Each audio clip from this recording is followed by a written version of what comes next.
మన తెలుగు సంస్కృతి ఛానల్కి స్వాగతం. బాలలు, ఈరోజు మనం 7వ తరగతిలోని 9వ పాఠం హితోక్తులు. హితోక్తులు అంటే మంచి మాటలు అనే పాఠం గురించి చెప్పుకుందాం. ఇక్కడ వినటం, ఆలోచించి మాట్లాడటం అనే శీర్షికలో ఒక చిత్రాన్ని ఇచ్చారు కదా, దాన్ని ఒకసారి పరిశీలించారు కదా. దాని కింద 2 ప్రశ్నలు ఇచ్చారు. ఒకసారి అవి చూద్దాం. చిత్రాన్ని గమనిస్తే మీకు ఏమి అర్థమైంది? ఆ చిత్రాన్ని చూస్తే మనకేం అర్థమవుతుంది? అది ఒక తరగతి గది. బాలురు బాలికలు చక్కగా క్రమశిక్షణగా కూర్చున్నారు.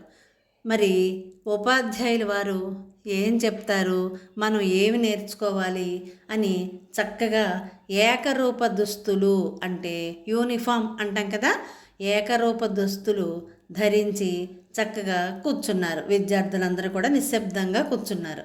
ఉపాధ్యాయులు కూడా పాఠం చెప్పడానికి సిద్ధంగా ఉన్నారు. 2వ ప్రశ్న, మీకు తెలిసిన మహనీయుల హితోక్తులు కొన్నింటిని చెప్పండి.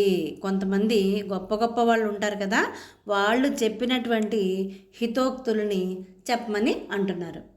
చూడండి, ఇప్పుడు స్వామి శంకరాచార్యులు గారు చెప్పినటువంటి ఒక సూక్తి, అజ్ఞానాన్ని నిర్మూలించగలిగే ఏకైక ఆయుధం జ్ఞానమే. ముసోలిని చెప్పిన సూక్తి, పని చేయకపోవడం అంటే మరణంతో సమానమే.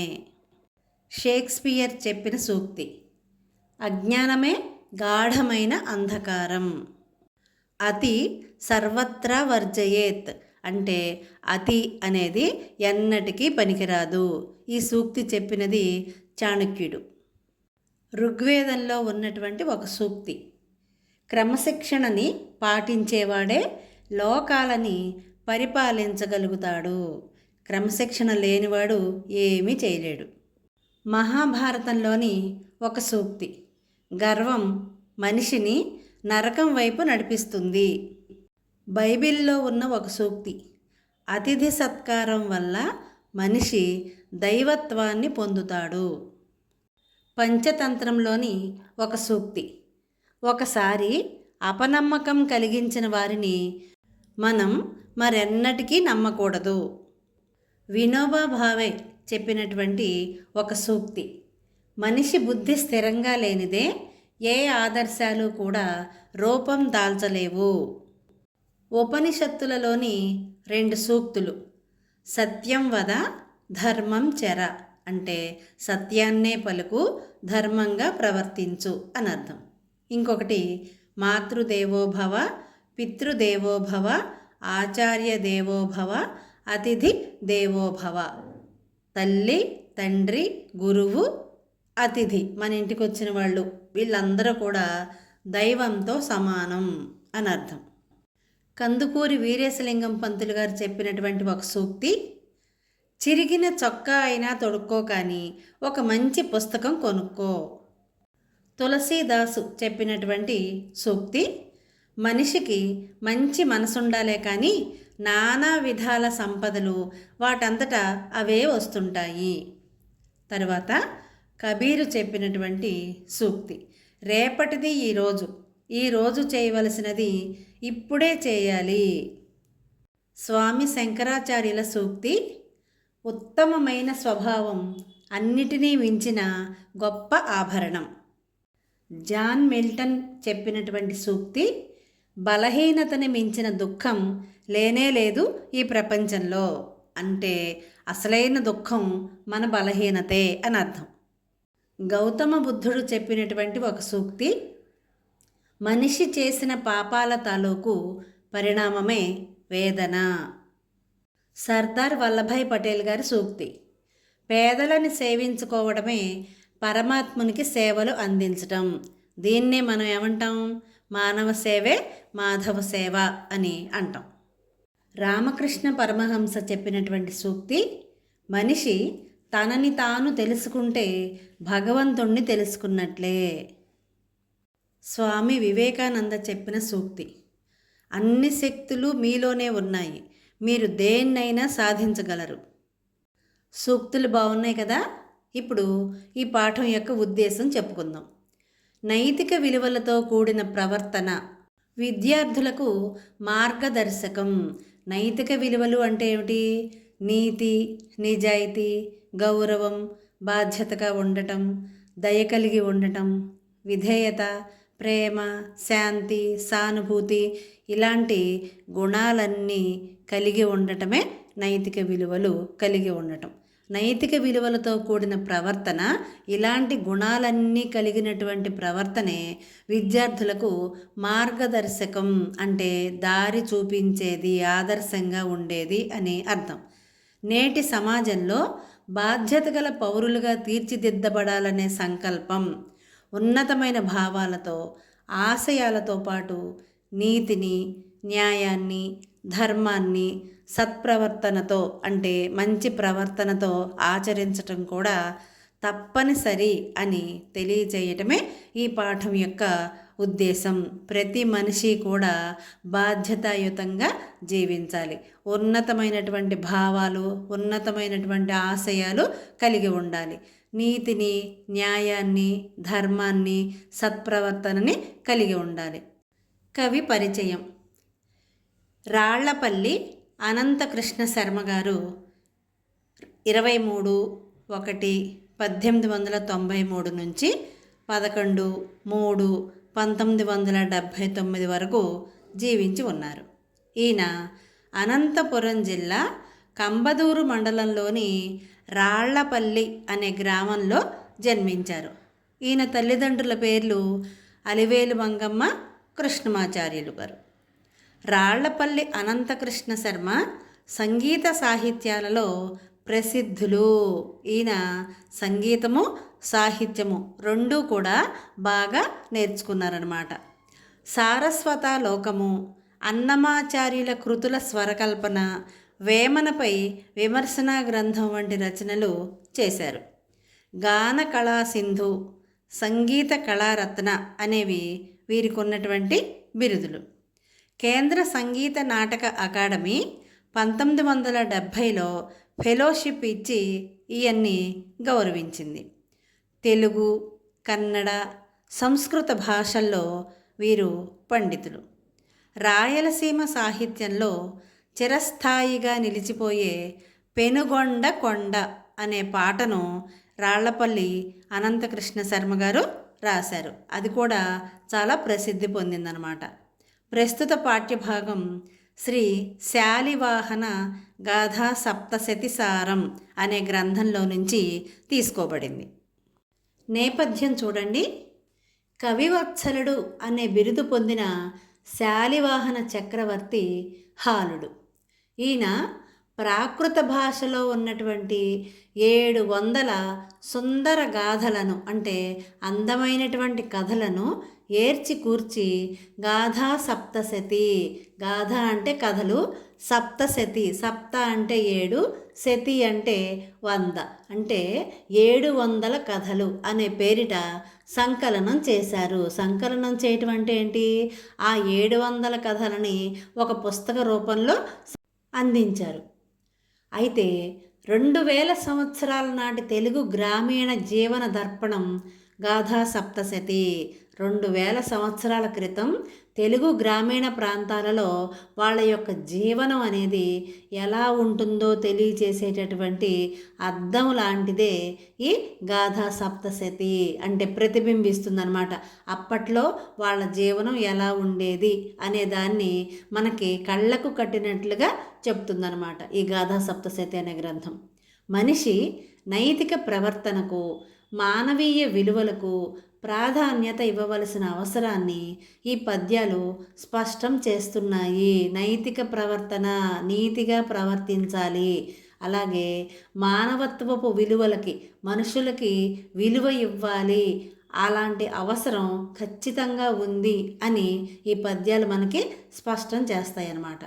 హితోక్తులు, హిత ప్లస్ ఉక్తులు, హితోక్తులు అంటే మంచి మాటలు. దీనికి మూలం హాలుని గాథా సప్తశతి. దానికి అనువాదం చేసిన కవి రాళ్లపల్లి అనంతకృష్ణ శర్మ గారు. మొదటి పద్యం ఆటవెలది పద్యం.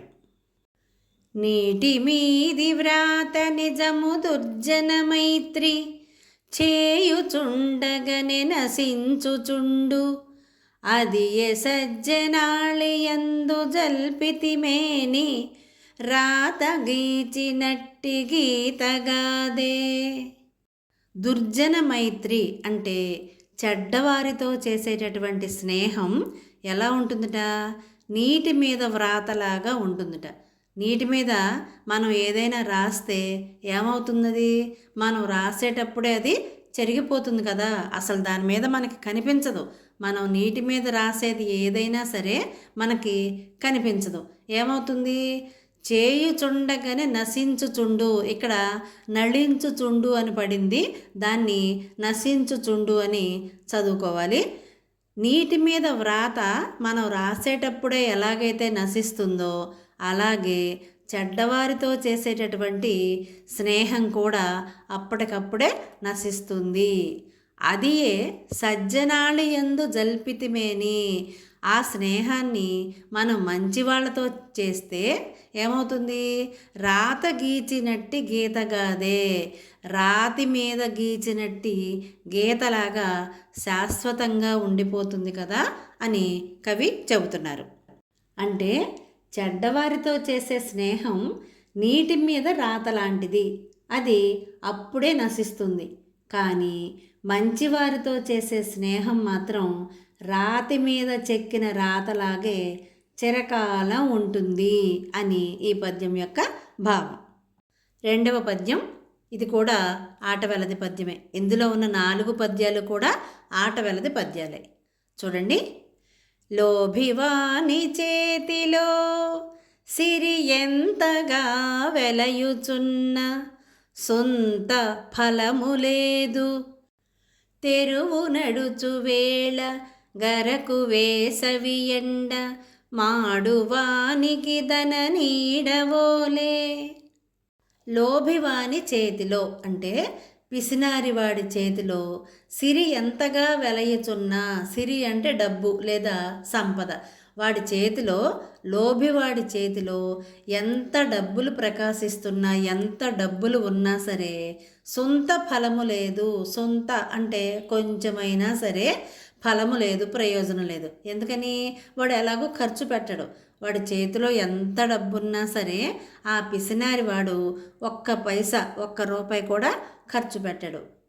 తెరువు నడుచు వేళ, తెరువు అంటే మార్గంలో మనం నడుస్తున్నప్పుడు, కరకు వేసవి ఎండ, కరకు అంటే కఠినమైనటువంటి, దట్టమైనటువంటి, తీక్షణమైనటువంటి వేసవి ఎండ, వేసవి కాలపు ఎండలో మాడువానికి దన నీడవోలే.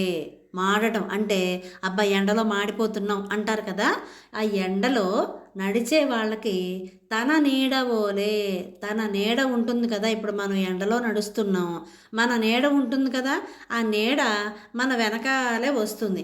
కానీ ఆ నీడ వలన మనకేమైనా ప్రయోజనం ఉందా? ఏమన్నా సేద తీరటానికి అవకాశం ఉంటుందా? ఉండదు కదా. మన నీడ మనకి ఎంత ఉపయోగపడుతుందో, లోభివాని చేతిలో డబ్బులు కూడా అంతే ఉపయోగపడతాయి. అంటే ఏ మాత్రం ఎవ్వరికి ఉపయోగపడదు.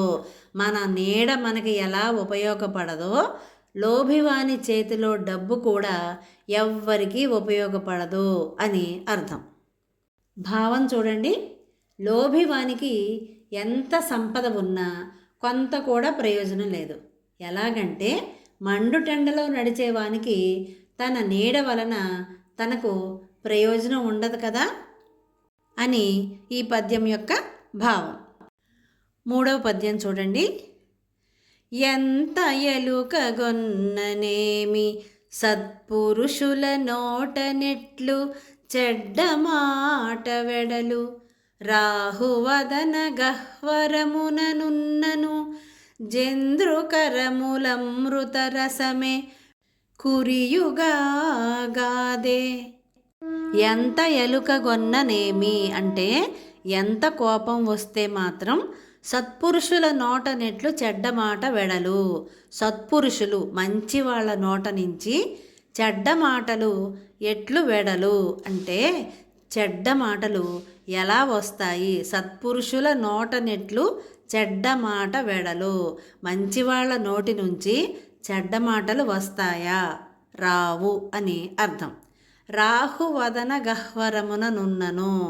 రాహువు వదనము అంటే ముఖము.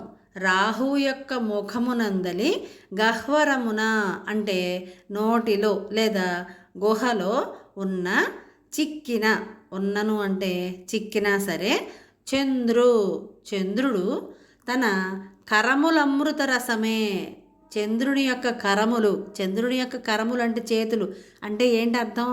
చంద్రుని యొక్క కిరణాలు అమృత రసమే కురియుగా.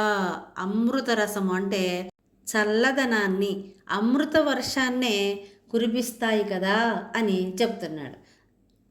అంటే మంచివారికి ఎంత కోపం వచ్చినప్పటికీ వారి నోటి నుండి మంచి మాటలే వస్తాయి, కానీ వారి నోటి నుండి చెడు మాటలు మాత్రం రావు. విషంతో నిండిన రాహువు నోటిలో చిక్కిన చంద్రుడు అమృతాన్నే కురిపిస్తాడు, కానీ విషాన్ని చిందించడు కదా.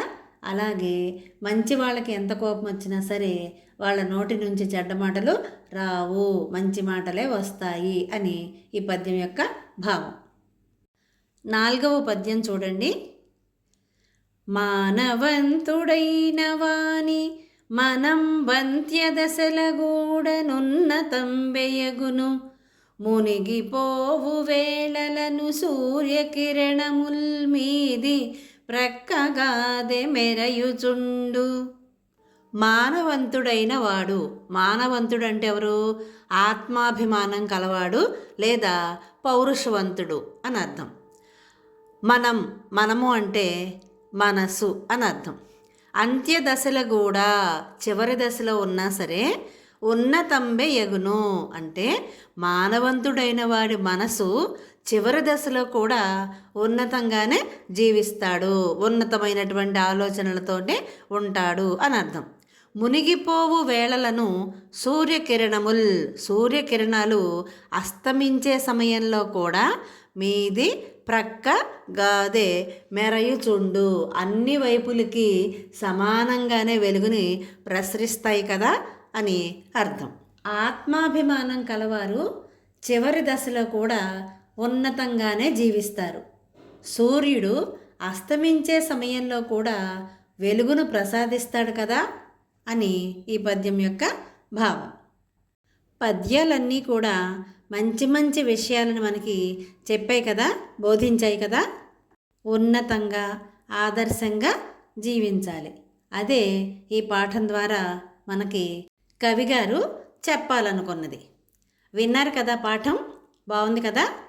మన జీవితంలో ఇలాంటివి చక్కగా పాటిస్తూ ఉన్నతంగా జీవిద్దాం. ఇలాంటి మరిన్ని వీడియోల కోసం చూస్తూనే ఉండండి మన తెలుగు సంస్కృతి ఛానల్. జై హింద్, జై భారత్.